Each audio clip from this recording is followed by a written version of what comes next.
Hello all, welcome back to another new video of learn with Bhavna. हम IGNOU assignment questions कर रहे हैं July 24 and Jan 25 intake session students के लिए, जिसमें कि हमने MSOE 003 सोशियोलॉजी ऑफ रिलीजन का सेक्शन 1 के चारों क्वेश्चन कंप्लीट कर दिए थे। अब ये हमारा सेक्शन 2 है, जिसका हम क्वेश्चन 5 आज करने जा रहे हैं। जैसे कि आपको पता है कि आपको दोनों सेक्शन से दो दो क्वेश्चन तो चूज करने ही करने हैं, and the remaining one question, क्योंकि आपको टोटल 5 क्वेश्चन करने हैं, तो रिमेनिंग वन क्वेश्चन आप किसी भी सेक्शन से चूज कर सकते हैं। तो ये मिस्टेक आप मत करना कहीं आप एक ही सेक्शन से सारे क्वेश्चन पिक कर लो। You have to be very smart, you have to be very vigilant when you try to choose the question you would like to do for your assignment, and same goes for your exams as well, right? तो हम start करते हैं हमारा question 5, जहाँ पे हमें बात करनी है phenomenology of religion with special reference to Peter Berger's view. तो फिनोमिनोलॉजी ऑफ रिलीजन को जानने की पहले ज़रूरत है। तो phenomenology of religion sociological approach है जो कि फोकस करता है कि कैसे लोगों की जो लाइफ है वो एक्सपीरियंस करते हैं रिलीजन को अपनी डेली एवरीडे प्रैक्टिसेस के अंदर। जो पर्सपेक्टिव है, ये क्वेश्चन नहीं करता कि जो रिलीजियस बिलीफ है वो सच है झूठ है, लेकिन ये देखता है, जो फिनोमिनोलॉजी ऑफ रिलीजन है वो ये देखता है कि कैसे जो रिलीजन है, जो हमारी रिलीजियस एवरीडे एक्टिविटीज है, वो कैसे एक ह्यूमन के एक्शन को, इमोशन को और सोसाइटीज को शेप करता है। तो जो कॉन्सेप्ट था ये दिया था एडमंड हर्सल ने, जिन्होंने लेटर एक्सपैंड किया गया था Alford skirts and Peter Berger के द्वारा। देखो, कोई कॉन्सेप्ट कोई ना कोई दे देता है, बट लेटर ऑन उसके ऊपर जब स्टडीज होती है उसको एक्सपैंड किया जाता है और डिटेल में जाना जाता है। तो यहाँ पे भी एडमंड ने दिया था ये concept, but later Alford and Peter Berger ने इसको एक्सटेंड किया, एक्सपैंड किया, and they further dig down, deep studied this concept of phenomenology of religion.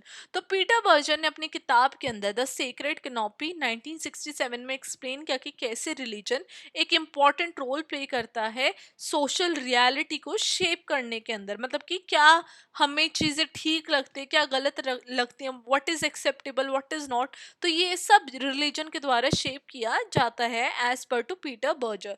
उन्होंने आर्ग्यू किया कि जो रिलीजन है वो एक सोशली कंस्ट्रक्टेड सिस्टम है। मतलब कि वो बोलते थे कि सोसाइटी ने, खुद ने, लोगों ने रिलीजन काइंड ऑफ थिंग को क्रिएट किया है ताकि इंडिविजुअल्स को लाइफ का मीनिंग पता चल सके और सोसाइटी में एक ऑर्डर जो है वो मेंटेन हो सके, कोई भी गलत चीज ना करे, राइट। हर किसी को डर हो कि भाई हम कर्मा या फिर आफ्टर लाइफ, आफ्टर डेथ क्या होगा, इन सारी चीजों का जो डर है लोगों के अंदर बिठाने के लिए, और लोग कब कुछ गलत ना करे, इसलिए लोगों ने ही रिलीजन को इन्वेंट किया है as per to Peter Berger. Also through religious belief society shared understanding अपनी जो है वो क्रिएट करती है, राइट की, रॉन्ग की, पर्पस की, एग्जिस्टेंस की। तो ये सब भी रिलीजन के द्वारा शेप किया जाता है ना। पीटर बर्जर का व्यू क्या था रिलीजन के ऊपर, let's talk a little about that. तो पीटर बर्जर का जो सोशियोलॉजिकल स्टडी थी रिलीजन की, वो हम 4 डिफरेंट की आइडियाज के द्वारा अंडरस्टैंड करने की कोशिश करेंगे। तो first of all, religion as a social construction, sorry. तो बर्जर आर्ग्यू करते थे कि जो रिलीजन है वो ह्यूमंस ने ही बनाया ताकि वो social order and stability society के अंदर ला सके।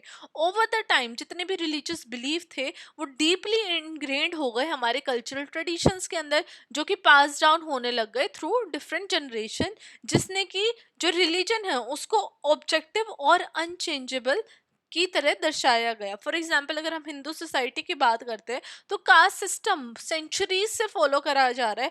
ऑल द ये एक मैन मेड सोशल सिस्टम है, बट काफ़ी सारे लोग बिलीव करते हैं कि डिवाइनली ऑर्डेन्ड है, जो कि मैरिज, ऑक्यूपेशन और सोशल स्टेटस को इन्फ्लुएंस किया करता है, राइट, और किया जाता है। Now second is religion and social order, nomos and कॉस्मिजेशन ना। बर्जर के अकॉर्डिंग जो रिलीजन एक नोमोस प्रोवाइड करता है, मतलब कि एक सोसाइटी को स्ट्रक्चर्ड ऑर्डर प्रोवाइड कर रहा है।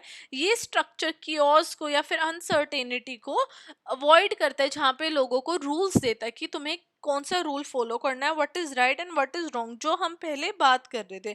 एडिशनली रिलीजन लोगों को ये भी बिलीव करवाता है कि क्या जो सोशल रूल्स है वो डिवाइनली एस्टेब्लिश्ड है, मतलब कि ये जो भगवान ने ही बनाए हैं, एंड उसको जो है ये जेशन बोला जाता है। फॉर एग्जाम्पल अगर हम धर्म की बात करते हैं हिंदुइज्म के अंदर, वो टीच करता है इंडिविजुअल्स को कि वो अपनी ड्यूटीज को फुलफिल करें, जो भी उनकी सोसाइटी के अंदर जो भी उनका रोल है वो अपना निभाए, ताकि सोशल स्टेबिलिटी सोसाइटी के अंदर आ सके। सिमिलरली क्रिश्चियंस की भी जो टीचिंग्स है वो दिखाती है मॉरल लॉज के बारे में, चाहे वो ऑनेस्टी हो, काइंडनेस हो, री एथिकल बिहेवियर हो, तो ये रिलीजन में ये सारी चीजें फॉलो की जाती हैं। Third is the sacred canopy religion as a source of meaning. तो एक बर्जर का बहुत मोस्ट इंपॉर्टेंट आइडियाज है सेक्रेड कैनोपी, जिसका मतलब कि रिलीजन एक प्रोटेक्टिव शील्ड की तरह काम करता है अगेंस्ट कंफ्यूजन एंड अनसर्टेनिटी, जहाँ पे ये फंडामेंटल क्वेश्चंस जो है लाइफ के, उसके लिए एक्सप्लेनेशन देता है, चाहे वो लाइफ हो, सफरिंग हो, या फिर डेथ हो। फॉर एग्जाम्पल अगर हम क्रिश्चियनिटी की बात करते हैं तो एक बिलीफ है हेवन एंड हेल, जो कि लोगों को एक सेंस ऑफ पर्पस और मोरल रिस्पॉन्सिबिलिटी प्रोवाइड करता है। सिमिलरली बुद्धिज्म टीच करता है idea of Karma and rebirth, जो कि हेल्प करता है लोगों को वो अपनी सफरिंग या फिर इनजस्टिस जो भी लाइफ में वो झेल रहे हैं उससे वो उभर सके, उससे वो निकल सके। Fourth is process of secularization. Now Berger ये भी डिस्कस करते हैं सेकुलराइजेशन, जिसका मतलब है रिलीजियस इन्फ्लुएंस का जो इन्फ्लुएंस है वो कम हो जाना मॉडर्न सोसाइटीज के अंदर। वो आर्ग्यू करते हैं कि साइंस, टेक्नोलॉजी, रैशनल थिंकिंग के द्वारा जितनी भी रिलीजियस एक्सप्लेनेशन है वर्ल्ड की, वो कहीं ना कहीं अपनी जो इम्पोर्टेंस, अथॉरिटी है, वो लूज कर रही है। हाउएवर लेटर अपने करियर के अंदर बर्जन ने रिवाइज किया कि जो रिलीजन है वो अभी भी स्ट्रांग है काफी सारे पार्ट्स ऑफ द वर्ल्ड के अंदर।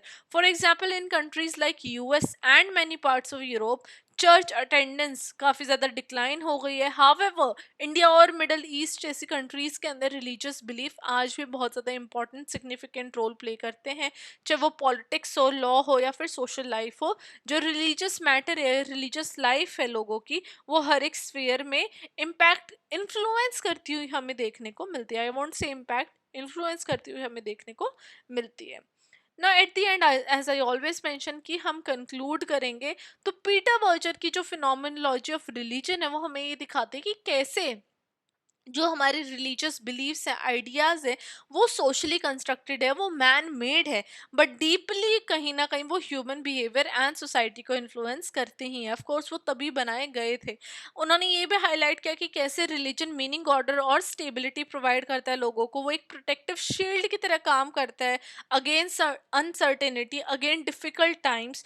ऑल दो जो सेकुलराइजेशन है उसने रिलीजियस इन्फ्लुएंस को कम किया है कुछ प्लेसेस के अंदर, कुछ पार्ट्स ऑफ द वर्ल्ड में, बट स्टिल जो रिलीजन है वो आज भी बहुत ज़्यादा एक पावरफुल फोर्स है जो कि ह्यूमन लाइफ्स को शेप कर रहा है अक्रॉस द वर्ल्ड। तो ये हमारा आंसर था जहाँ पे हमने फिनोमिनोलॉजी ऑफ रिलीजन को जाना।